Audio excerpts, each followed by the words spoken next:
बिहार में चुनाव सरगर्मियां तेज हैं, लेकिन बिहार एनडीए में एलजेपी लगातार जेडीयू से नाराज है। चिराग पासवान और सीएम नीतीश कुमार के बीच सीटों के बंटवारे को लेकर नाराजगी है। इस नाराजगी को दूर करने के लिए बीजेपी के राष्ट्रीय अध्यक्ष जेपी नड्डा बिहार पहुंचे थे, लेकिन अब खबर है कि सीट शेयरिंग पर अमित शाह से बात होगी। तो क्या है चिराग का प्लान, देखिए इस रिपोर्ट में।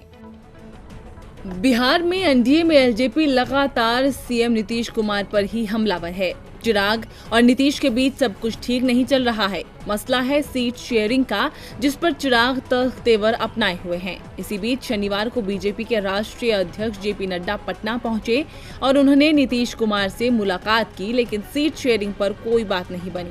आपको बता दें कि चिराग पासवान जेडीयू से 40 से ज्यादा सीटें चाहते हैं, लेकिन जेडीयू 20 से 25 सीटें ही देने को तैयार है, जिसके बाद चिराग पासवान ने 143 सीटों पर दावा ठोक दिया। इसी बीच चिराग ने 16 सितंबर को एलजेपी के सभी सांसदों की बैठक बुलाई है। माना जा रहा है कि इस बैठक में चिराग 143 सीटों पर उम्मीदवार उतारने की रणनीति पर फैसला ले सकते हैं। वहीं इससे पहले चुनाव में बीजेपी, जेडीयू और एलजेपी के साथ मिलकर चुनाव लड़ने की बात पर चिराग ने कहा कि मैं इस पर कोई प्रतिक्रिया नहीं दूंगा कि साथ मिलकर चुनाव लड़ने पर बीजेपी ने क्या कहा। मैं तभी कुछ कह सकता हूं जब मुझे पता चले कि उनकी तरफ से मुझे क्या ऑफर मिलता है। अभी तक इस बारे में कोई बातचीत नहीं हुई है। हालांकि इसी के साथ चिराग पासवान ने ये भी बताया कि बिहार में सीट शेयरिंग के मसले पर उनकी गृह मंत्री अमित शाह से बातचीत हुई है और जल्द ही मुलाकात भी होगी।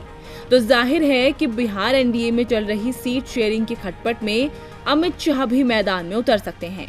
ऐसे में देखना दिलचस्प होगा कि 16 सितंबर को होने वाली एलजेपी की अहम बैठक या फिर अमित शाह से मुलाकात होना, दोनों में से कौन सीट शेयरिंग का मुद्दा सुलझा पाएगा।